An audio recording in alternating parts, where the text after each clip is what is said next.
जय हिंद दोस्तों। इस वीडियो में जैसा कि आपने टाइटल और थंबनेल में देखा, काफ़ी इंपॉर्टेंट टॉपिक पर बात करेंगे। एनसीईआरटीज और जो हमारी पीवाईक्यूज़ हैं, इनका ह्यूज रेलेवेंस देखने को मिला। तो सबसे बड़ी बात ये रही कि पीवाईक्यूज़ काफ़ी ज़्यादा हैं, ठीक है। और ये इस वीडियो में आप समझ जाओगे मैं किन की बात कर रहा हूँ। इसके साथ ही जो एनसीईआरटीज है, इनका भी रेलेवेंस काफ़ी ज़्यादा देखने को मिला। आगे बढ़ेंगे हम, बट उससे पहले मैं समग्र बैच के बारे में बता दूँ। तो ये हमारा रिसेंटली अनाउंस बैच है और इसमें जिस तरीके से हमने निर्वाणा बैच में कवर किया था पॉलिटी और ज्योग्राफी को, उसी वे में हम यहाँ पे सारे सब्जेक्ट कवर करेंगे। काफ़ी इमेंस रिस्पॉन्स रहा आपका और वो बैच काफ़ी ज़्यादा सक्सेसफुल रही in terms of PYQs and syllabus coverage. तो इसमें 35 ईयर्स पीवाईक्यूज़ हैं, जिनमें सिविल सर्विसेज, एनडीए, सीडीएस और जितने भी एग्जाम्स यूपीएससी लेती हैं, काफ़ी सारा तो हमने मेंशन भी नहीं किया। इसके अलावा स्टेट पीएससीज के क्वेश्चंस कवर्ड हैं। अभी स्टेट पीसीएस का क्या रेलेवेंस है ये आप समझ जाओगे। बहुत सारे सवाल जो है वो डायरेक्टली स्टेट पीसीएस से रिपीटेड देखने को मिले।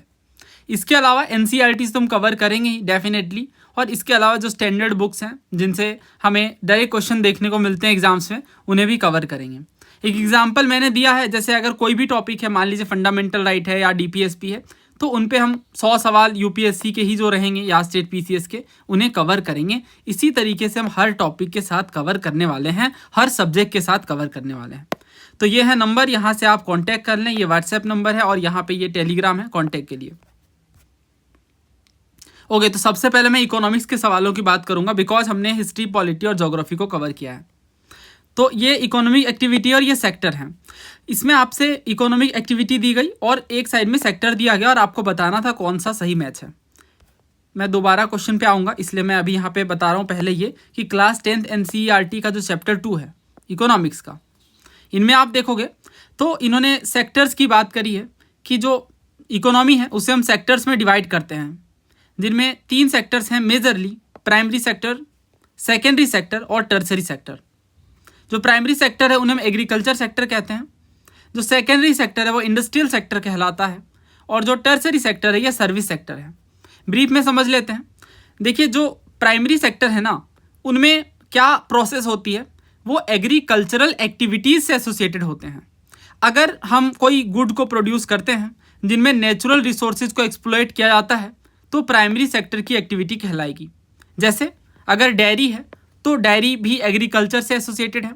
इसके अलावा फिशिंग, फॉरेस्ट्री, ये सारे एग्रीकल्चरल एक्टिविटीज़ हैं, इस कारण से ये प्राइमरी सेक्टर का पार्ट है। जब हम बात करेंगे सेकेंडरी सेक्टर की, तो प्राइमरी सेक्टर में गुड का प्रोडक्शन हो गया एग्रीकल्चरल एक्टिविटीज़ के थ्रू, इन्हें हमें प्रोसेस करना है या मैन्युफैक्चरिंग करनी है इनकी। जैसे अगर आपके पास रॉ मटेरियल है और उस रॉ मटेरियल से आपको एक चेयर बनानी है, तो इस चेयर का जो मैन्युफैक्चरिंग हुआ, ये हुआ सेकेंडरी सेक्टर, ठीक है। अब अगर आप इसे देखिए तो क्या क्या चीज़ें हैं, जैसे इवन क्लोथ के लिए वीविंग जो हम करते हैं, ये भी ऑब्वियसली एक तरीके से इंडस्ट्रियल ही कहलाएगा, मैन्युफैक्चरिंग सेक्टर कहलाएगा। तो ये वीविंग क्लोथ जो है, ये भी हमें सेकेंडरी सेक्टर का एग्जाम्पल देखने को मिलेगा। टर्सरी सेक्टर क्या है?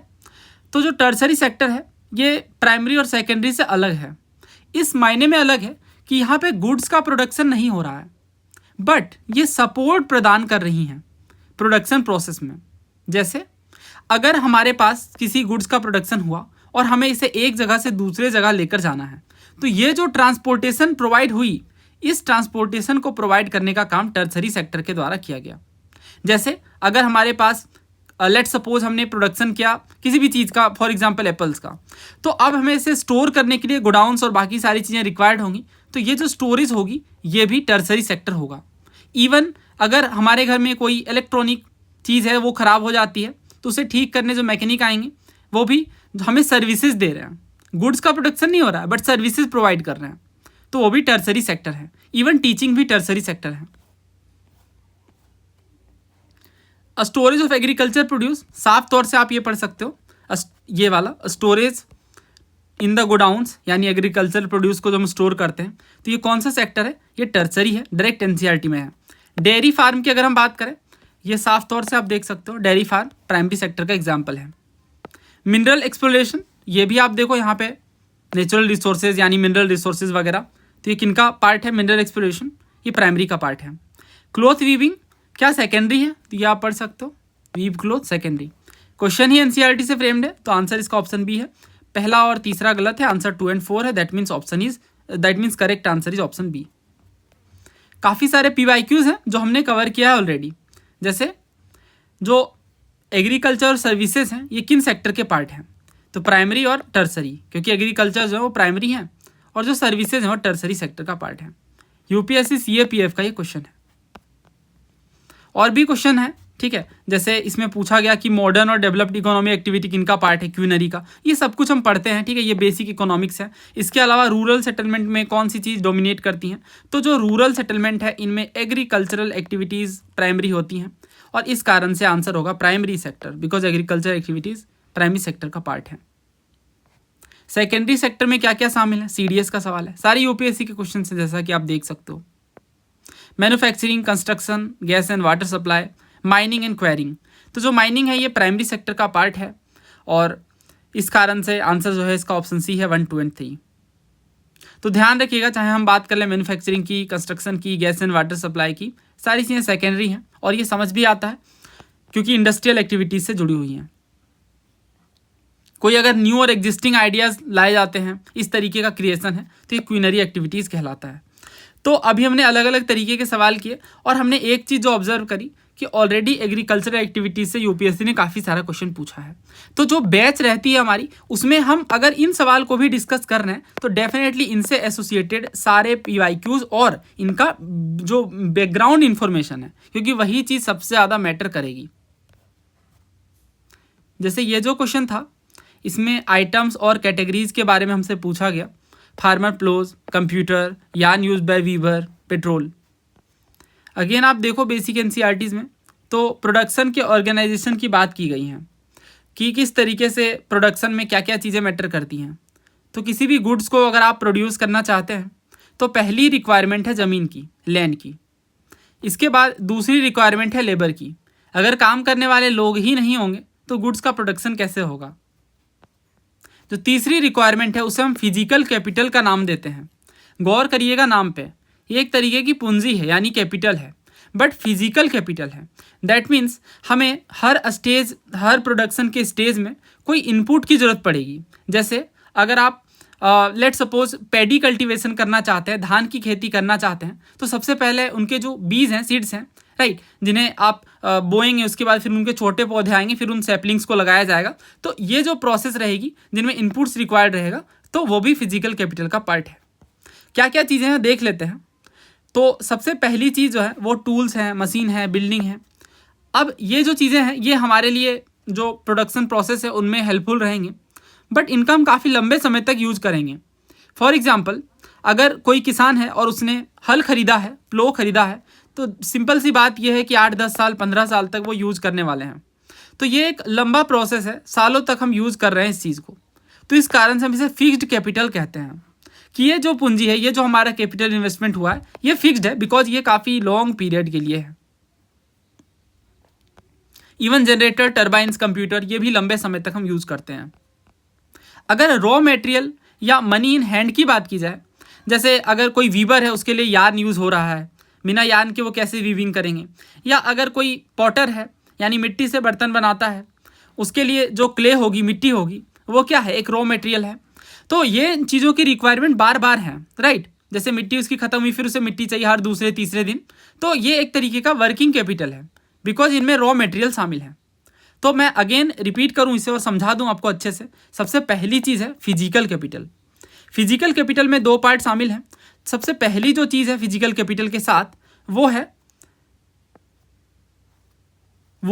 फिक्स्ड कैपिटल, और दूसरी जो चीज़ है वो है वर्किंग कैपिटल। ये जो फिक्स्ड कैपिटल है इनमें वो चीज़ें हैं जो काफ़ी लंबे सालों तक यानी काफ़ी 10-20 साल 15 साल तक हम यूज़ करने वाले हैं।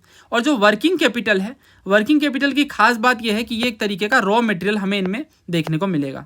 ठीक है, रॉ मटेरियल जो है ये वर्किंग कैपिटल का पार्ट रहेंगे या मनी इन हैंड। अब ये सवाल आपके लिए बिल्कुल कैक वॉक है। फार्मर प्लोज ये हमने पढ़ा है, आप देख सकते हो मैंने इसे बॉक्स में रख दिया है। क्या है ये? Fixed capital. गलत है, वर्किंग कह दिया गया है। कंप्यूटर क्या है? ये देखिए computer fixed capital. Yarn used by weaver, बार बार जरूरत पड़ेगी, ये हम देख सकते हैं। कैसा है ये? Working capital. तो ये भी गलत है, राइट। यहाँ पे फिक्स्ड नहीं बल्कि वर्किंग आएगा। पेट्रोल, क्या ये वर्किंग कैपिटल है? पेट्रोल भी हमें समझ आ रहा है, ठीक है, क्योंकि ऑब्वियस सी बात है रॉ मटेरियल है, तो ये वर्किंग कैपिटल का पार्ट है। आंसर क्या होगा इसका? Option B. अब ये बेसिक एनसीईआरटीज में है, 9th-10th में है ये चीज़ें। और सबसे ज़रूरी बात ये है कि अगर इस तरीके से जितने भी सवाल हैं एनसीईआरटीज के अंदर, इनमें कोई गलतियों की गुंजाइश नहीं होनी चाहिए हमारे एंड से। स्टैंडर्ड सोर्सेज से क्या सवाल आए वो भी मैं आपको बताऊंगा, बिकॉज एट द एंड आपके सोर्सेज बहुत क्रिस्टल क्लियर होने चाहिए, ताकि आप कॉस्ट बेनिफिट एनालिसिस करके उसके अकॉर्डिंग अपने सोर्सेज पिक कर पाओ। ये सवाल सीडीएस में जब पूछा गया उस टाइम पे मैंने आपको कंप्लीट ये चीज़ें समझाई थी, तो अगर आपने हमारी सीडीएस की एनालिसिस देखी होगी तो इस क्वेश्चन को आपने बहुत ईजिली कवर किया होगा। ये अभी भी यूट्यूब में प्लेलिस्ट में आपको मिल जाएगी हमारे चैनल में। बहुत अच्छा सवाल है। इनपुट्स पूछा गया, tools, machines, building, raw material and money in hand, सारी चीज़ें शामिल कर ली गई हैं, इसलिए फिजिकल कैपिटल है। अगर मैं इस क्वेश्चन से raw material and money in hand को हटा दूं तो आंसर क्या होगा? तब जो आंसर हो जाएगा वो हो जाएगा फिक्स्ड कैपिटल। बट अगर मैं इनसे टूल्स, मशीन, बिल्डिंग इन्हें हटा दूं, सिर्फ रॉ मटेरियल और मनी इन हैंड रहने दूं, तब आंसर क्या हो जाएगा? Working capital. आई होप आप समझ पाए होंगे कि क्या डिफरेंस है फिजिकल कैपिटल में, वर्किंग कैपिटल में, फिक्स्ड कैपिटल में। फिजिकल कैपिटल एक ब्रॉड टर्म है, इसी के अंदर फिक्स्ड और वर्किंग दोनों तरीके के कैपिटल आ जाते हैं। और भी काफ़ी सारे सवाल हैं, ठीक है, तो बट हम अभी इन्हें डिटेल में अलग वीडियो में डिस्कस करेंगे। अभी मेरा काम बस ये है कि जो बातें आपको समझ लेनी है कि किस वे में पीवाईक्यूज और एनसीईआरटीज हेल्प कर रहे हैं, वो मैं आपको क्विकली बताऊं। कॉर्पोरेट सोशल रिस्पॉन्सिबिलिटी के बारे में पूछा गया। दूसरा कथन ये था कि सीएसआर के जो रूल होते हैं वो मिनिमम स्पेंडिंग नहीं बताते हैं कि कॉर्पोरेट सोशल रिस्पॉन्सिबिलिटी के तहत कितने खर्च किए जाने चाहिए। यूपीपीसीएस का ये क्वेश्चन था, इसमें साफ तौर से आप पढ़ सकते हो कि कंपनी जो इनमें कवर्ड है, इसमें इन्होंने कहा कि 1% इन्हें खर्च करना पड़ेगा सीएसआर के एक्टिविटीज़ में। असल में ये 2% है। दैट मीन्स ये स्पेसिफाइड है, बट यहाँ इन्होंने कह दिया स्पेसिफाइड नहीं है, तो सेकंड गलत है। और पहला बहुत जेनरिक सा स्टेटमेंट है, ये आप काफ़ी इजीली समझ पाओगे कि जो सीएसआर के रूल्स होते हैं वो बताते हैं कि अगर कंपनी या उनके एम्प्लॉयज़ को ये फ़ायदा कर रहा है तो फिर ये सीएसआर कैसे हुआ, क्योंकि सीएसआर का मतलब ही है सोशल रिस्पॉन्सिबिलिटी, ठीक है। तो आंसर इसका ए है और ये भी पीवाईक्यू है। इसी तरीके से और भी चीज़ें हैं, ठीक है, जैसे ये जो क्वेश्चन था ये थीम बेस्ड पीवाईक्यू का मैं ऐसे नाम देता हूँ। पीवाईक्यू पढ़ा आपने, बट सिर्फ इस क्वेश्चन का या इस तरीके के क्वेश्चन का आंसर करके आप आगे बढ़ गए तब फ़ायदा नहीं है। तो अभी यहाँ से मैं आपको एक बहुत इंपॉर्टेंट चीज़ सिखाने वाला हूँ, उम्मीद है आप ध्यान से समझेंगे। The Indian flying fox is placed under the vermin category in the wildlife protection act. ये 2015 का सवाल है सिविल सर्विसेज का। ड्यूगोंग के बारे में जब पूछा गया, थर्ड स्टेटमेंट में कहा गया कि लीगल प्रोटेक्शन दिया गया स्केड्यूल 1 में। अब अगर ये बात सच है तो हमें स्केड्यूल 1 के बाकी एनिमल्स के बारे में भी पढ़ना होगा, राइट। यही है पीवाईक्यूज का मतलब, इस वे में हमें कवर करना है। यहाँ इन्होंने पूछा कि 1972 का जो वाइल्ड लाइफ प्रोटेक्शन एक्ट है, इसके तहत अगर किसी टॉर्टोइज की स्पीसीज को स्केड्यूल 1 में रखा जाता है तो इससे क्या फ़र्क पड़ेगा। वाइल्ड लाइफ प्रोटेक्शन एक्ट के तहत किसी एनिमल को हंट नहीं किया जा सकता, किनको, एक्सेप्ट कि कोई लॉ हो या लॉ के तहत परमिशन मिल जाए। अगर किसी प्लांट स्पीसीज को स्केड्यूल 6 में रखा गया है वाइल्ड लाइफ प्रोटेक्शन एक्ट के, इसका क्या इम्प्लीकेशन है आप समझ गए होंगे। बार बार ये जानना चाह रहे हैं कि किसी प्लांट या एनिमल स्पीसीज जो स्केड्यूल 1 से लेकर 6 तक किसी में से हैं, या फिर इसके अलावा जो स्केड्यूल्स हैं, या इसके अलावा जो चीज़ें हैं जो हमारे वाइल्ड लाइफ प्रोटेक्शन एक्ट में कवर्ड हैं, जो कैटेगरी वाइज हैं, जैसे वर्मिन कैटेगरी और बाकी जो अदर कैटेगरीज हैं, उनके विषय में ये जानना चाहते हैं। तो ये सवाल भी जब आया तो आपको यहाँ पे इस पीवाईक्यूज की मदद से आपको इन्हें ट्रेस करना है, राइट। तो इस तरीके से हम पीवाईक्यूज को कवर करते हैं बैचेज में। जैसे ये भी सवाल था प्रधानमंत्री श्रम योगी मानधन योजना, इसमें भी आप देखो तो ये इन्होंने पूछा है स्टेट पीसीएस में, हरियाणा सिविल सर्विस में पूछा गया प्रधानमंत्री श्रम योगी मानधन के बारे में। इसके बाद बीपीएससी में पूछा गया प्रधानमंत्री श्रम योगी मानधन के बारे में। और ये सारी चीज़ें वही हैं, आप देखो इनमें जैसे कितने क्या पेंशन वगैरह मिलेंगी, इसमें इन्होंने काफ़ी डिटेल में पूछा है क्या पेंशन वगैरह मिलेंगी, ठीक है। इसके बाद आप देखो, हाँ ये भी पेंशन पर है। तो इस तरीके से काफ़ी, और जब हम ऑब्वियस ही बात है इन क्वेश्चन को कवर करेंगे तो बाकी फीचर्स भी कवर करेंगे। ईजी और हार्ड की मैं तो बात ही नहीं कर रहा हूँ, मैं बस बात ये कर रहा हूँ कि जब हम पीवाईक्यूज कवर करें तो कुछ छूट ना जाए, क्योंकि सबसे ज़्यादा रिटर्न ऑन इन्वेस्टमेंट हमें यही मिलने वाला है। The India way and why Bharat matters, NDA का पेपर हुआ रिसेंटली। वाई भारत मैटर्स के ऑथर कौन है? एस जयशंकर, और ये मैंने एनालिसिस करी है। अब ये इन्होंने पूछा why Bharat matter the India way, तो अगर कि इन्होंने एनडीए और सीडीएस के क्वेश्चन को किया है तो काफ़ी इजीली मार्क कर पाएंगे। ठीक है, तो आंसर इसका क्या है? Option D, Subrahmanyam Jaishankar. और यकीन मानिए ये आसान है या हार्ड है, बट बहुत लोगों को डिफिकल्टी आई, बिकॉज ये थोड़े जीके नेचर के सवाल हैं जो एसएससी बैंकिंग में ज़्यादातर देखने को मिलते हैं, सिविल सर्विसेज में कम देखने को मिलते हैं। अब देखते हैं कि बायो की जो बुक है जिस पर सब बात करते हैं कि लास्ट 4 चैप्टर या और भी कुछ चैप्टर्स बताए जाते हैं, उन्हें किस वे में कवर करना है। बटरफ्लाइज, फिश, फ्रॉग्स कौन सी पॉइजनस स्पीसीज हैं? रिगार्डलेस ये क्वेश्चन ईजी है या हार्ड है, बट आप बायो में देखोगे 12th क्लास की, ठीक है, तो इसमें उन्होंने बताया है कि कुछ जो इंसेक्ट्स और जो फ्रॉग्स हैं इनकी स्पीसीज क्रिप्टिकली कलर्ड होती हैं, यानी कमोफ्लेज्ड होती हैं। कमोफ्लेज्ड का मतलब आप कह सकते हो छद्म आवरण। जैसे अगर कोई स्पीसीज़ है वो अपने तरीक़ों को बदल लेता है, जैसे अपना कलर या बाकी चीज़ें, तो उस तरीके से जब वो, ताकि वो अपने जो प्रीडेटर है उनसे बच जाए, वो चीज़ इंसेक्ट्स और फ्रॉग्स में देखने को मिलती है कुछ स्पीसीज़ के अंदर। कुछ तो इवन पॉइजनस होते हैं ताकि प्रीडेटर्स उन्हें ख़त्म ना कर पाएँ। जैसे मोनार्क बटरफ्लाई जो होती हैं ये काफ़ी ज़्यादा डिस्टेस्टफुल होती हैं बर्ड्स के लिए जो इन्हें फीड करने की कोशिश करते हैं, बिकॉज इनके बॉडी में एक स्पेशल तरह का केमिकल होता है। तो खास बात यही समझनी है हमें कि कुछ स्पीसीज पॉइजनस हैं ताकि वो बाकी प्रेडेटर से बच पाएँ। तो बटरफ्लाइज हैं, ये आप देख सकते हो, बटरफ्लाई, इंसेक्ट्स, ठीक है, उसके बाद ये फिश वगैरह, फ्रॉग्स वगैरह, राइट, सारी चीज़ें यहाँ पे कवर्ड हैं। इवन और भी जो चैप्टर हैं दूसरे चैप्टर में भी इन पर बात की गई हैं। सो आंसर इसका ऑप्शन सी है, ऑल 3। काफ़ी अच्छा ये सवाल था और डेफिनेटली इस तरीके के सवाल टफ होते हैं एग्जाम में सॉल्व करना। इंसेक्ट्स जो को इवॉल्व करती हैं किस पेड़ के साथ, और इवन ये इकलौते इंसेक्ट हैं जो ट्री को पॉलिनेट करते हैं, तो ये एक तरीके का यूनिक रिलेशनशिप है। अगेन आप देखोगे 12th बायो में तो इन्होंने म्यूचुअल रिलेशनशिप की बात करी है फिग ट्री और वेस्प के बीच। वास्प ये एक छोटा कीड़ा है, ठीक है, और ये फिग ट्री है।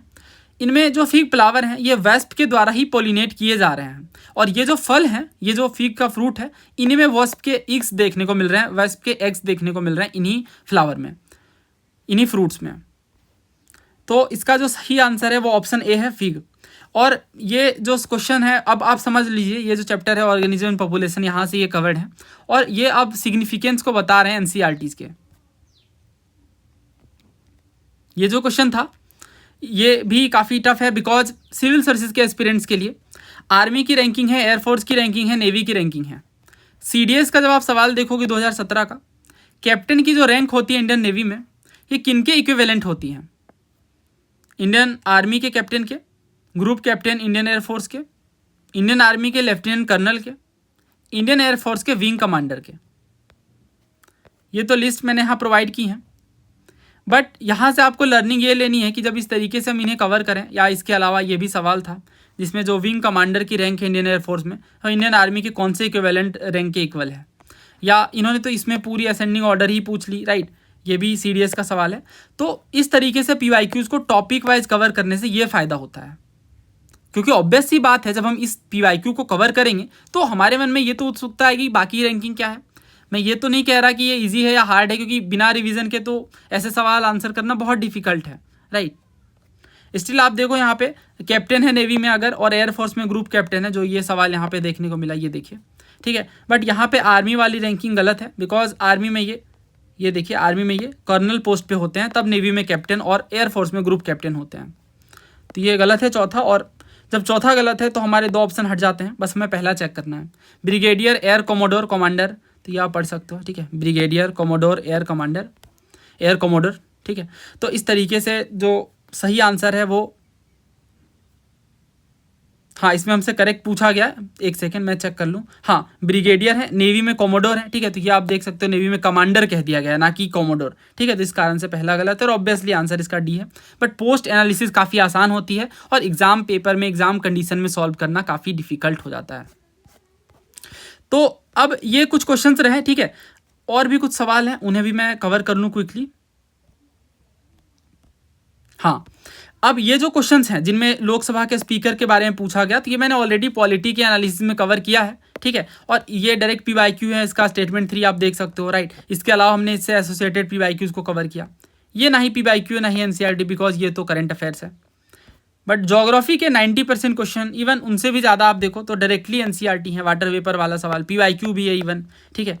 और ये एनसीईआरटी, डायरेक्ट एनसीईआरटी कहाँ से क्या है वो सब कुछ मैंने बताया है विद इमेजेस, ठीक है। और ये बैच में किस वे में हमने कवर किया था सारी चीज़ें, इवन यूट्यूब पे भी जो मैंने लेक्चर डाला था वहाँ से भी आप देख सकते हो, कंप्लीट कवर्ड है, ठीक है। तो इस तरीके से जब ज्योग्राफी के सवाल हैं स्टैंडर्ड सोर्सेज से, तो आपको बस अच्छे से समझ लेनी है कि जो एनसीईआरटीज़ हैं वो मुख्य आपके लिए मुख्य तैयारी में कारगर साबित होंगे, ठीक है। ये क्वेश्चन आप देखो डायरेक्ट है। इवन बहुत लोग कंफ्यूज हो रहे थे चाइना टाइप से, बट आप ध्यान से जब पढ़ोगे तो annual and daily ranges are small, ये देखिए annual and daily ranges low. Precipitation साल भर रहता है, ये देखिए precipitation occurs through out the. Precipitation varies from 50 to 250, ये भी आप देखिए, ठीक है। तो डेट मीन्स जब एनसीईआरटी से लाइन बाय लाइन है चीज़ें तो फिर कन्फ्यूजन का स्कोप नहीं है। हम बार बार जब इन्हें रिवाइज करते हैं किसी वे में आप कवर करें तो ये फिर हमसे सॉल्व होगा, अदरवाइज बिना रिवीजन के डिफिकल्ट है। हीट बजट पे सवाल आया, पीवाईक्यू में बहुत बार पूछा गया है, ठीक है, डायरेक्ट एनसीईआरटी है। इवन ये वाला क्वेश्चन जिसमें पायरोक्लास्टिक डेब्रीज को लेकर बहुत लोग कंफ्यूज हुए, अब देखो ये मैंने अलग अलग कलर से हाईलाइट कर दिया है, ठीक है, 11th फिजिकल ज्योग्राफी में।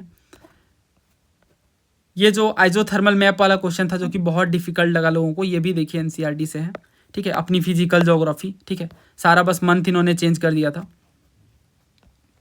कोकोआ प्रोड्यूसर डायरेक्ट ये हमारी एनसीईआरटी से, ठीक है। और ये सारे एक्स्ट्रा क्वेश्चंस मैंने लगा दिए हैं जो पीवाईक्यू मैंने कहा है ना, वो सारी चीज़ें मैंने यहाँ पे अलग से लिख दी हैं, ठीक है। इसकी पीडीएफ भी आप डाउनलोड कर सकते हो टेलीग्राम चैनल से। हिमालयन रिवर पूछा गया, ये तो बताने की नीड नहीं है, ठीक है, एनसीईआरटी में ऑब्वियसली मैपिंग है। रेनफॉल के बारे में पूछा गया, डायरेक्ट एनसीईआरटी, ठीक है। इसके बाद और भी देखिए ये वाले जो क्वेश्चन हैं ये भी एनसीईआरटी से हैं, ठीक है।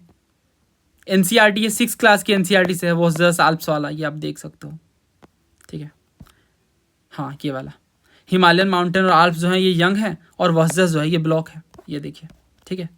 वोस्जर्स क्या है, ब्लॉक है, तो यही पूछा है इन्होंने, ठीक है। आल्प्स क्या है, वोस्जर्स क्या है।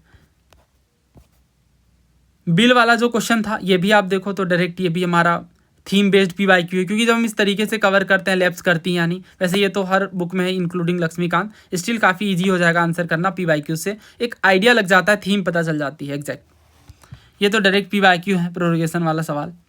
रीट ऑफ प्रोहिबिशन ये आप साफ तौर से पढ़ सकते हो, इन्होंने क्या कहा है। जो रीट ऑफ प्रोहिबिशन होता है ये प्रोहिबिट करता है इन्फीरियर कोर्ट को किसी पर्टिकुलर केस में आगे बढ़ने को लेकर, क्योंकि उनके पास इसका ज्यूरिसडिक्शन नहीं है।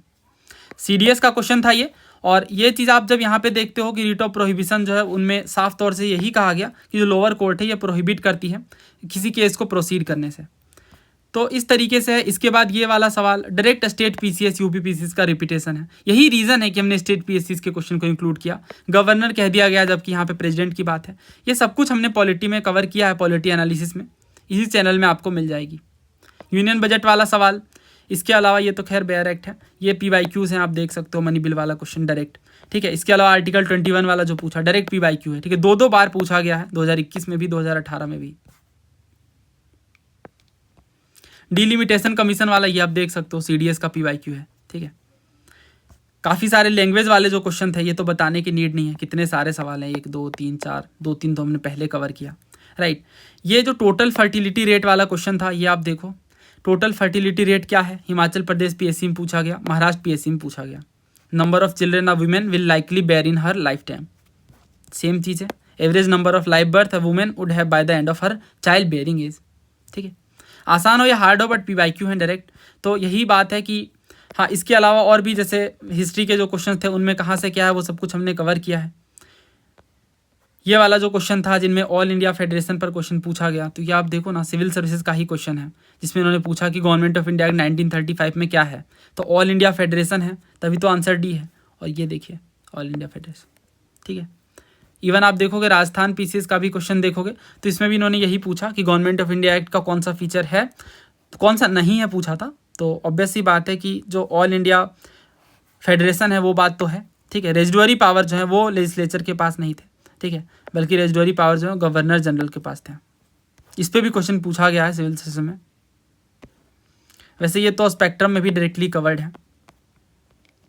ये सवाल नहीं था, ना ही एनसीईआरटी से था, ना ही पीवाईक्यू से था, बट आपको ध्यान होगा मैंने एक लेक्चर प्रोवाइड किया था बुद्धिज्म एंड जैनिज्म, और ये हमारी निर्वाणा बैच का डेमो ही लेक्चर था।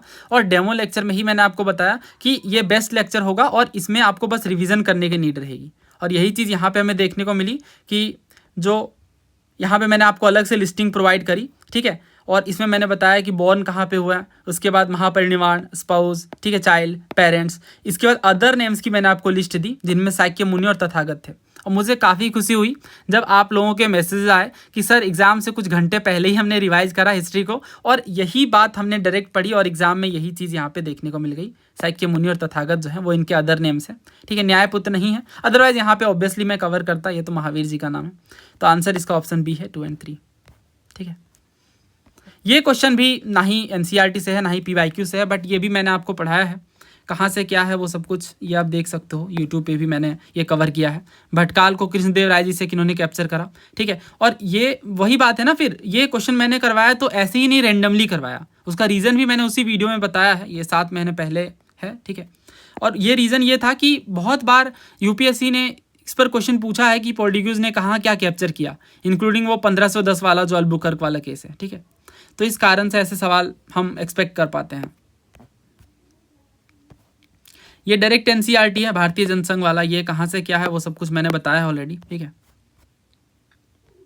ये उपनिषद वाला ये तो मैंने रीजन लॉजिक के साथ बताया है। ये क्वेश्चन आपका गलत नहीं होना चाहिए था, मैंने 2 मैपिंग की वीडियोस यूट्यूब पे प्रोवाइड करी थी, ठीक है, इंक्लूडिंग बैच में भी प्रोवाइड किया था। और मैपिंग वाला जो ये टॉपिक था इसमें मैंने आपको चंद्रकेतुगढ़ के बारे में स्पेसिफिकली फोकस रखने को कहा था, बिकॉज ये आप देखोगे तो सिविल सर्विसेज का ही पीवाईक्यू था, ठीक है।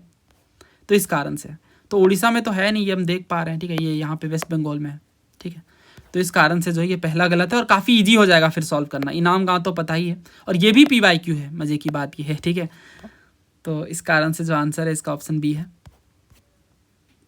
ये कॉर्नवालिस वाला जो क्वेश्चन था ये आप देखो, इन्होंने क्या कहा कि कॉर्नवालिस का रेवेन्यू कलेक्शन के संदर्भ में हमें बताना है, और पहले ही स्टेटमेंट में कह दिया कि रेयतवारी सिस्टम में पीजेंट्स को एग्जेम्प्ट किया गया नहीं। तो कॉर्नवालिस के टाइम पे रेयतवारी तो थी ही नहीं ना, ये मैंने पढ़ाया है ऑलरेडी। रेयतवाड़ी जो है वो रेयतवाड़ी किनके द्वारा पायोनियर की गई, तो मुनरो और अलेक्जेंडर रीड के द्वारा, ठीक है।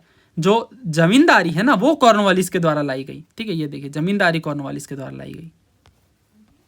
तो इस कारण से पहला ही स्टेटमेंट गलत हो जाता है और सेकंड यहाँ पे बस सही है, तो आंसर क्या होगा, ऑप्शन बी। इसके अलावा आप एनसीईआरटी में भी आप देखोगे तो डेफिनेटली यहाँ पे सारी चीज़ें बताई गई हैं, ठीक है, किस तरीके से परमानेंट सेटलमेंट में क्या कंडीशन थी, तो ये ऑक्शनिंग हो जाती थी। इवन आपको ध्यान होगा कि एक काफ़ी इंटरेस्टिंग केस मैंने आपको बताया था वर्धमान के राजा का, जिसमें होता ये है कि जब वो अपने पैसे चुकाने में असमर्थ रहते हैं तो उस टाइम पे जो ऑक्शनिंग की जाती है ज़मीनों की, तो ये अपने ही लोगों को भेज देते हैं, ठीक है। और ये चीज़ बहुत ज़्यादा प्रिविलेंटली देखने को मिल रही थी कि खुद के ही लोगों को भेज दिया जाता था राजा के द्वारा कि आप ही बिडिंग जीत लो, ठीक है, उसके बाद फिर मैं बाद में आपसे ले लूँगा।